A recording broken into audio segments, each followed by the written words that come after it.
Good morning, good afternoon. LinkedIn here with uh maybe it's a part two. I don't know. I think like we did had such a good time building quote proposal, templates with you last time, Kevin. Good to have you back. Building quotes in HubSpot.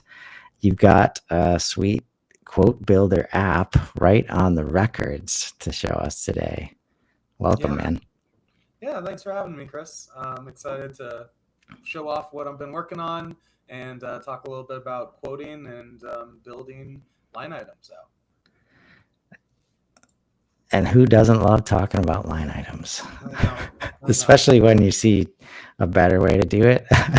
Right? Yeah, That's why it's like, yeah, get on here. Let's talk about it. Like this is such a challenge that, you know, we all want it to work a certain way. There's reasons why it can't, and we could debate that all day, but meanwhile, we got access to tools that can really help us do it a different way if we just learn like, hey, maybe it gets better someday. Like, maybe they keep acquiring companies to make stuff better. But in the meantime, let's use the tool set that we have. And it's like, whether it's customization and development work, or it's just simple configuration of the records and the tools that we have access to. Like, there's lots of ways to make this experience better.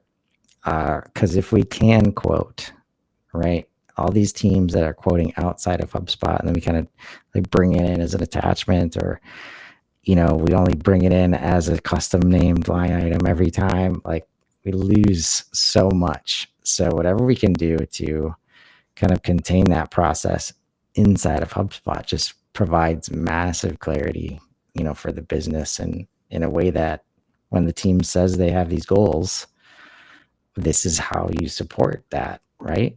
yep.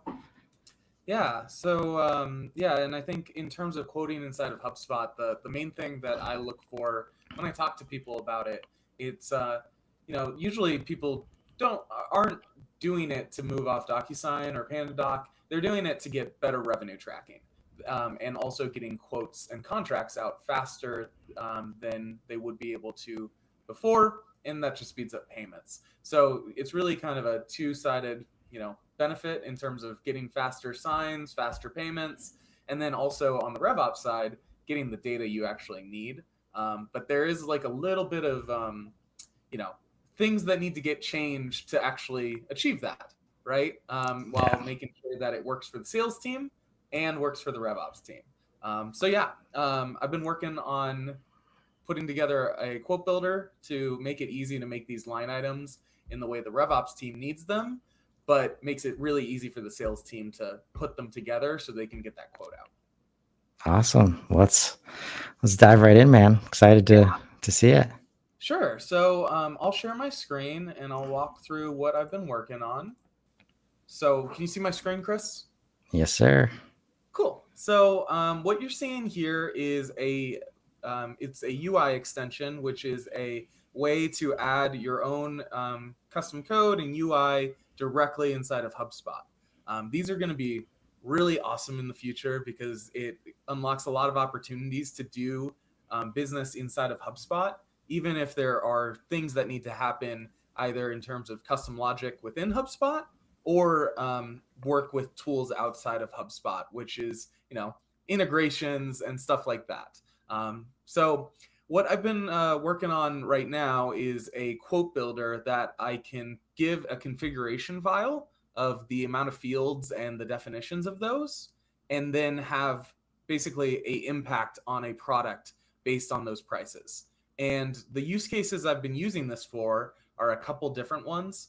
A big one has been usage-based pricing, which is basically saying as we change the amount of records that we're selling, we want the price down here for active records to change accordingly. So it's going to calculate it on the back end, and it's not as simple as a unit price. It might be a ton of tiers that need to look at each other. Or if we change onboarding here, we see it immediately change, but it's the same onboarding SKU.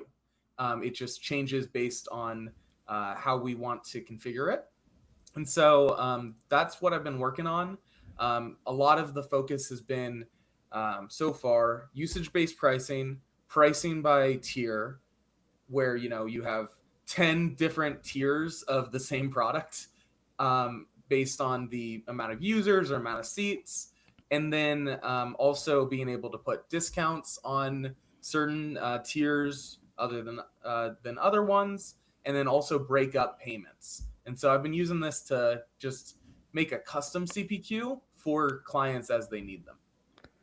Okay. I was waiting for that keyword, CPQ, and lots of news there. A lot of people working on this right now, and I think in general, like anytime we can get to like this guided selling approach, where instead of asking our sales team to be using spreadsheets and calculators and all these things, which honestly they're not going to do if they don't have to, so they'll just figure it out their own way, right? Which sometimes works, sometimes doesn't. But that's why we have them in that position to close deals, right? Giving them these tools can just go a long way, not only to supporting faster, quotes to faster cash, also understanding what's working, right? Like when you have this data in the system that's been transpiring via emails, via calls, via all these other mechanisms outside of the CRM. And since we don't have a place for it in the CRM, it doesn't make it in. We lose so much leverageable data that it's super powerful. So I'm curious, like, if you could talk through like the way that maybe you're approaching it here, and why it could be better for some teams, and as opposed to like the usual ways that we approach CPQ. Yep, for sure. So I kind of got the idea from I've done this so far for about 4 to 5 clients, and the original version was actually for a client who was on Salesforce, and they really wanted to move to HubSpot.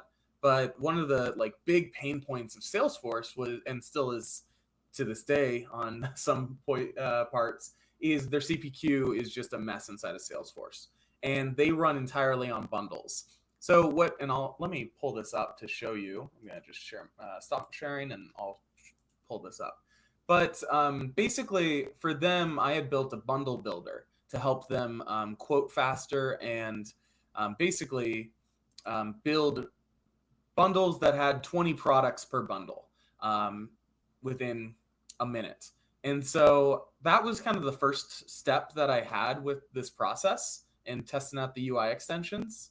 Recently, I picked it up a little bit more, and we had a different client who needed to break payments up into a 20% down payment, an 80% payment at a specific date, and then 100% renewal forever.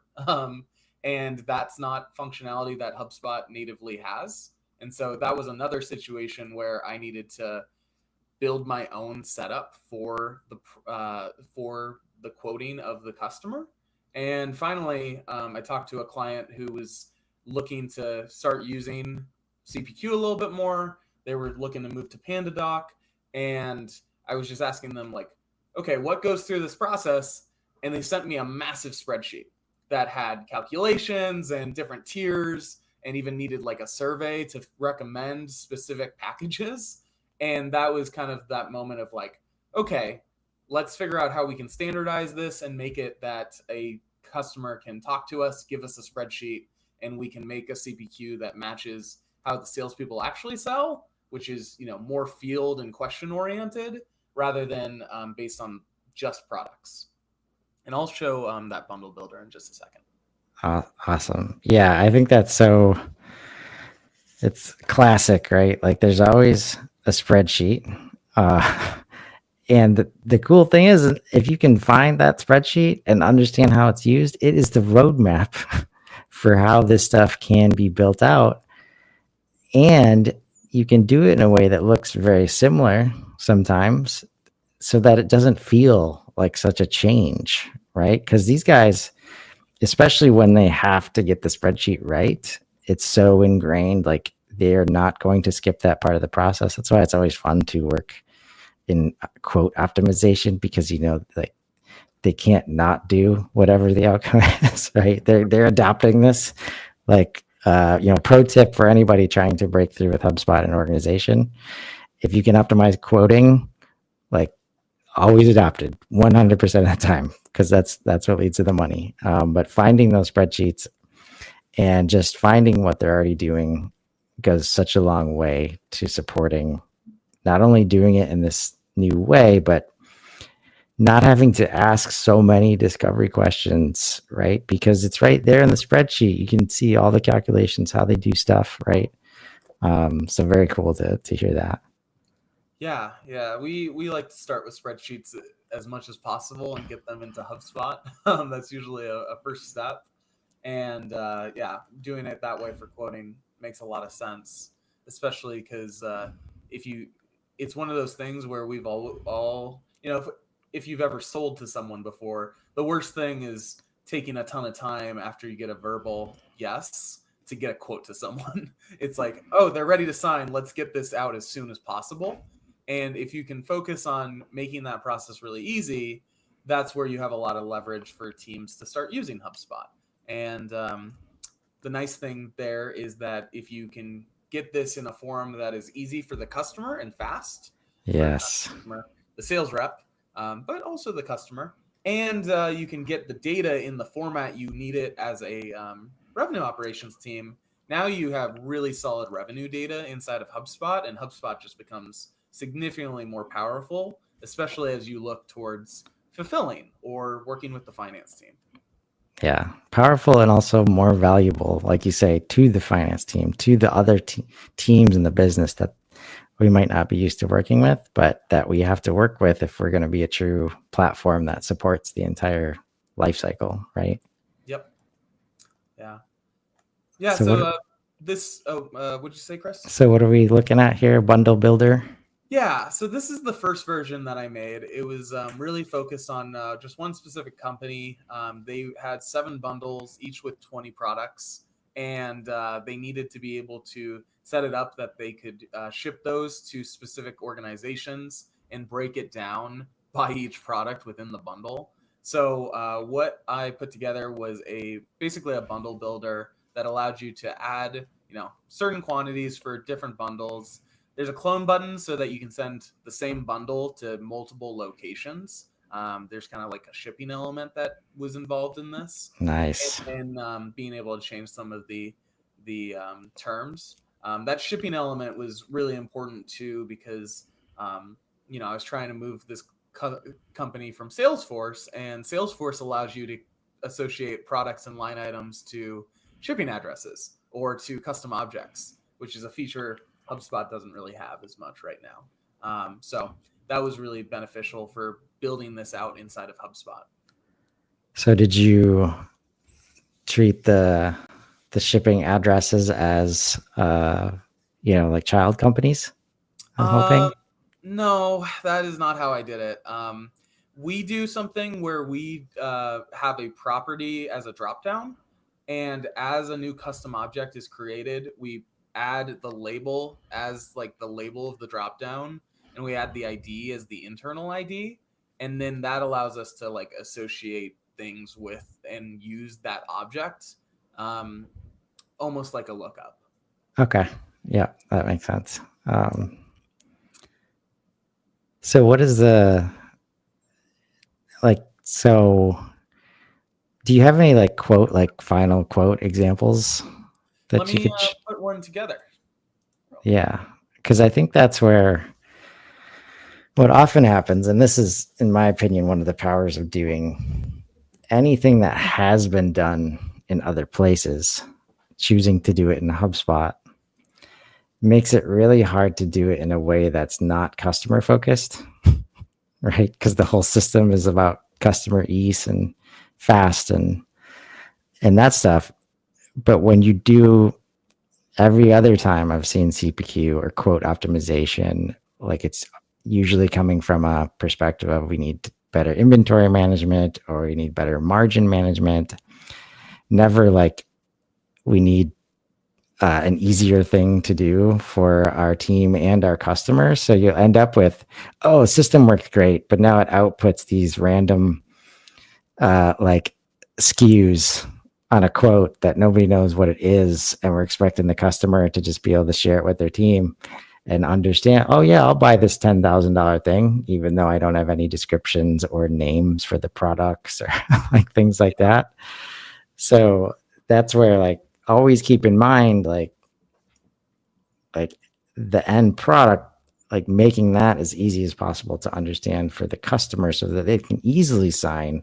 They don't have to think or get confused by how everything's bundled together. Is this a part of the bundle? Is this not? Like, why is this total everything, right? Or is it like, is this option? Things like that is what we can a lot easier solve for when you choose to, have tools like this in your portal. Yeah.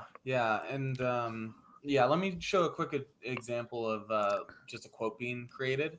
And then from there, would love to talk a little bit more about that. So in this situation, I've changed some of these numbers. These total prices have been changed.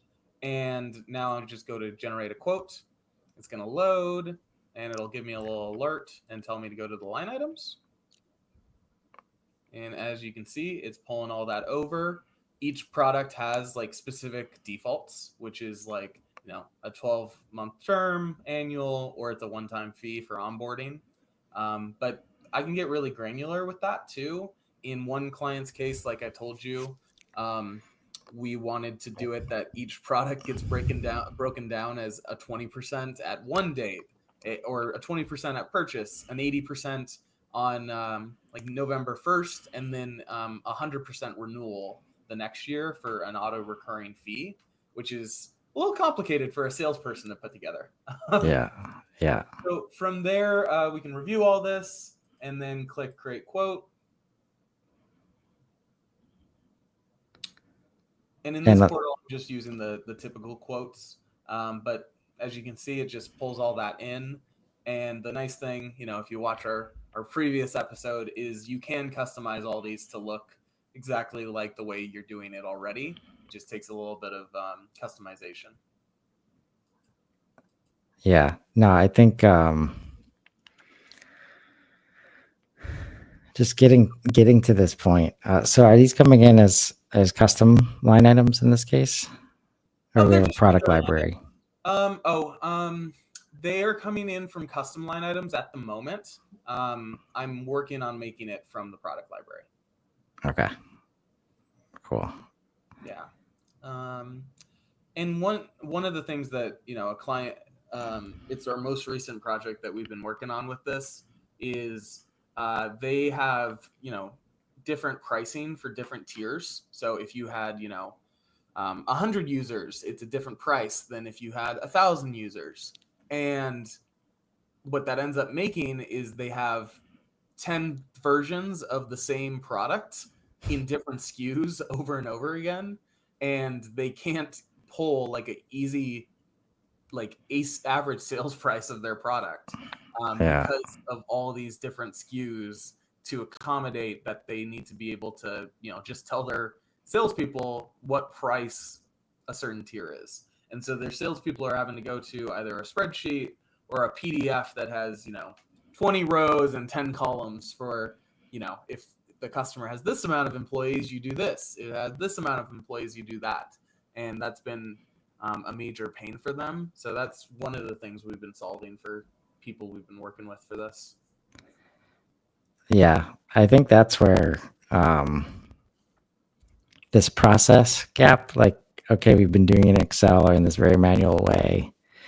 Now we're doing it in a system, right? And very rarely, especially if it's paper-based, do we want to recreate the paper process or the Excel process exactly in HubSpot or in any system of record, right? But what that means is we've got to think about things that we haven't been thinking about before, like SKU setup and the way we name things, like so that we can easily report out and take advantage of the reason that we're bringing it into the system in the first place, right? If we don't have a naming convention for our products, this is always what floored me about ERPs. And like, as soon as, an example is, okay, we want to put it on a web page for it to be purchased. And it's like, well, there's no product name field in the ERP. So we can't just throw a SKU. Like, I don't know about you, but usually you don't just see SKUs on Amazon as the title of product pages. So then you have to dig in and be like, okay, team, let's do this super important activity where we figure out the names of all of our products, right? And you didn't have to deal with that before because a salesperson did the sheet and they didn't know in that moment they've got to call it something that the customer is going to understand. So they just type it out, right? Yep. Now that we're trying to make this part easier, it can be easy to think of like, oh, hands off. I don't have to manage anything now. Just click a couple buttons. Oh, wait, now the output, how is the customer going to know like what that thing is or does? And then we get into description. So helping the teams understand that part of the change management is definitely an important part of this, right? Because it's often things that and it's just because they haven't had to do it before, right? It's not because they don't want to or they don't understand. It's just something new, right? So making sure we don't miss stuff like that, that can get in the way of some of these transitions, right? I don't know if you have any experience like that. Yeah, let me think. I think the only one is that, so for this one, I made it as a test for a customer who sent me like a pricing spreadsheet. And once I sent it to them, they were like, oh, this is great. Like, we'd love to use this. And then the immediate follow up with it was, oh, but like our documents are really complex, right? Like so they wanted to, for their contracts, be able to summarize their products a little bit clearer. And so what they wanted to do was they wanted a flat fee for the total package, and then they want all these to be features. So they're important to the price, but they don't want their customers to see every single thing and be like, oh, I want to take that off. I want to take that off, and start redlining. And so there's been like some work that we still have to do on some of that stuff we talked last episode, which is customizing the quote.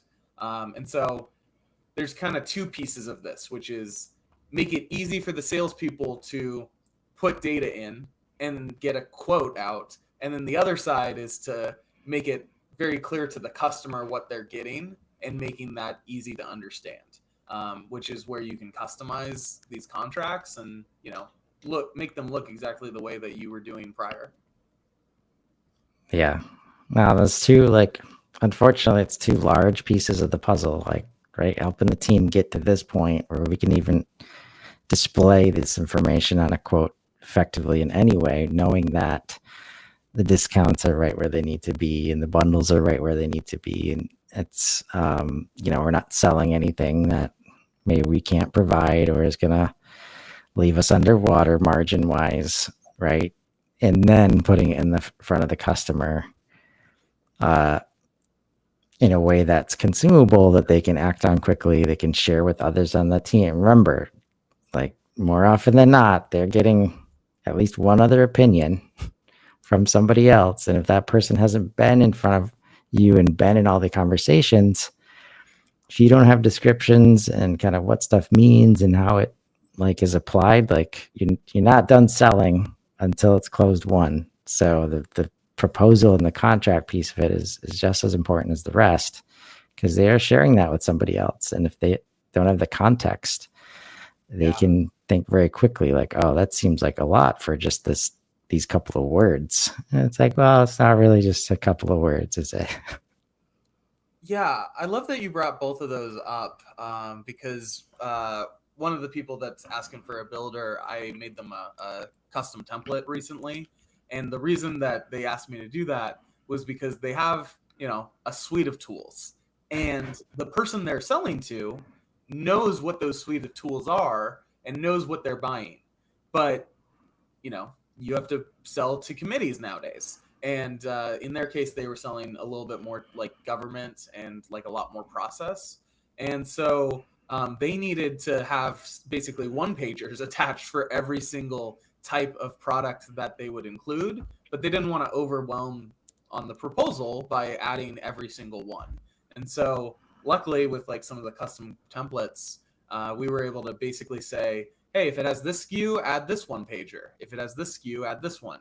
That way, so that every single contract is relevant to the, suite that they're buying, while also making it easy to send to the entire team and make it really easy for them to know what they're buying. Yeah, no, that's so important.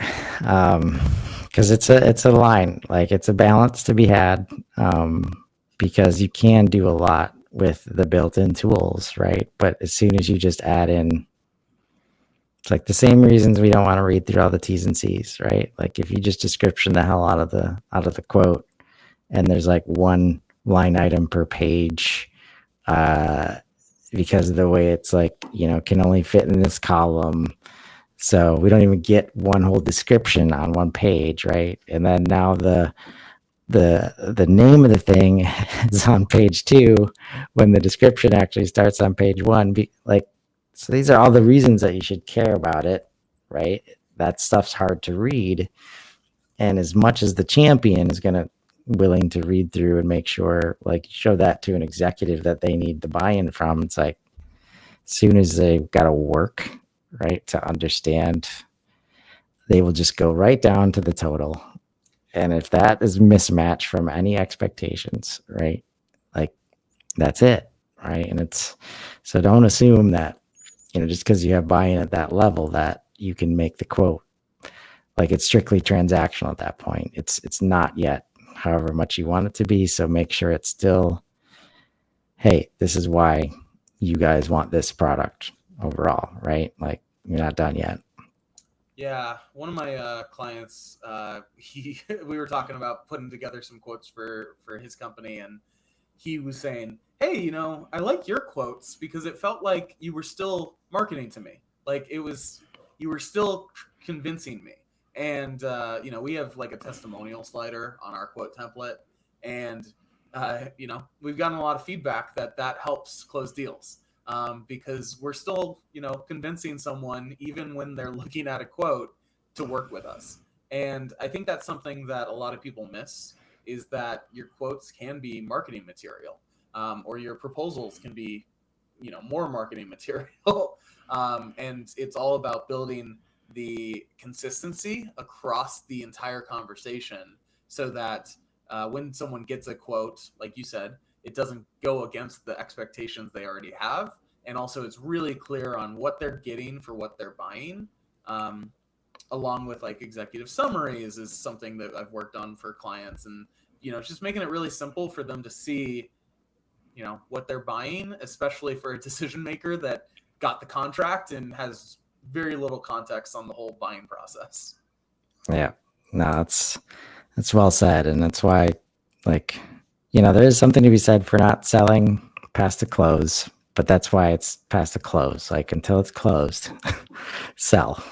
Like, that's why the videos, like, if you can overcome that feeling of like, well, they already know this, like just get that out of your mind, right? Like, because even for the individuals that are bought in, like if a couple days have passed, like so many things happen, there's so much noise, you just start to remember things differently. And that, continued reminder, yep, this is what you said, this is what other people say, this is what you liked, right?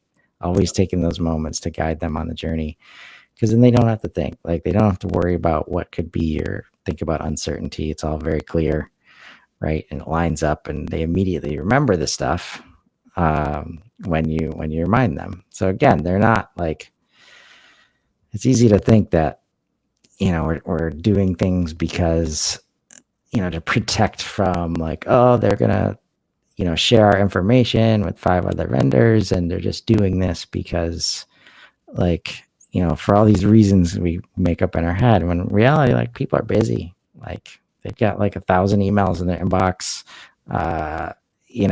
so just kind of, when you're giving value and they're bought into the value, like I've never seen it like it's very hard to annoy people, or like, you know, all you can do is help them buy at that point, right? And making sure, like, hey, you said you're ready to buy it. I think we agree, right?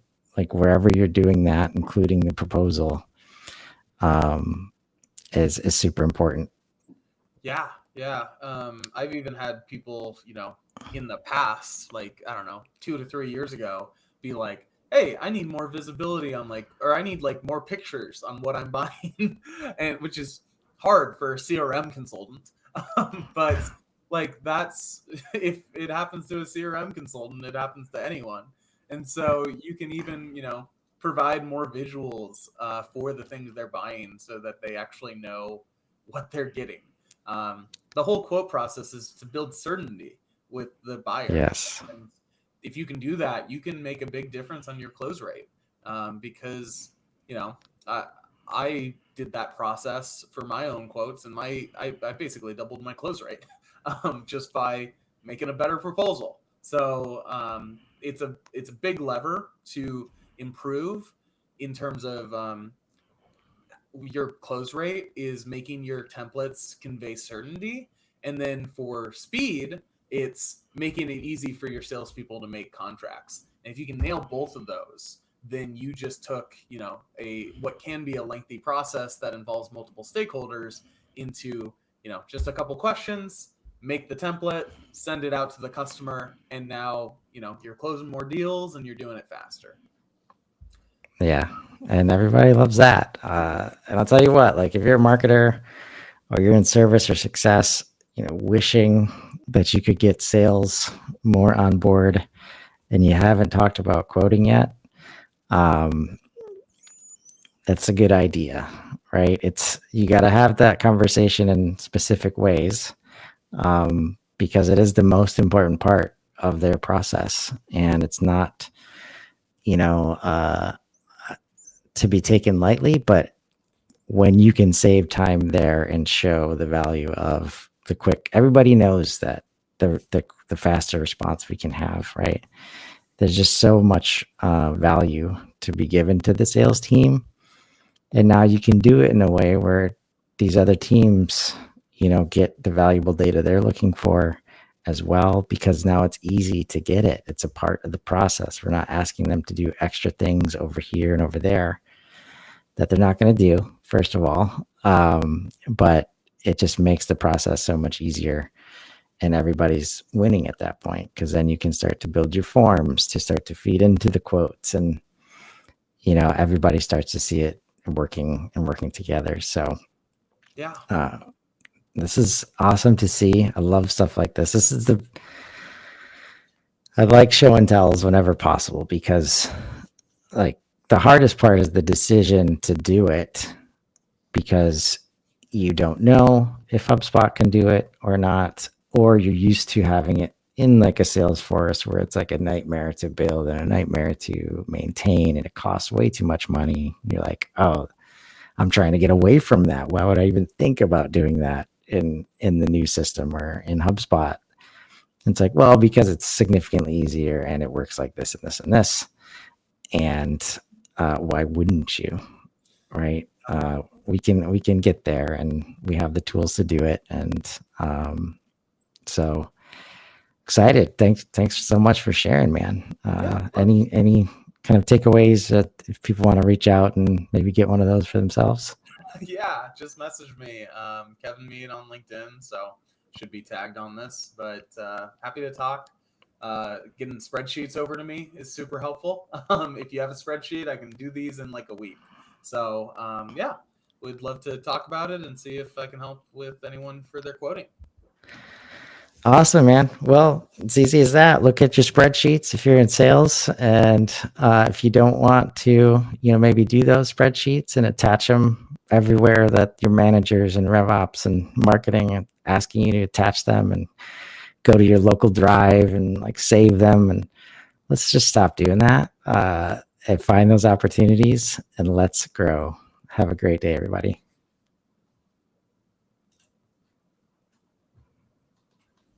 Cool. Awesome.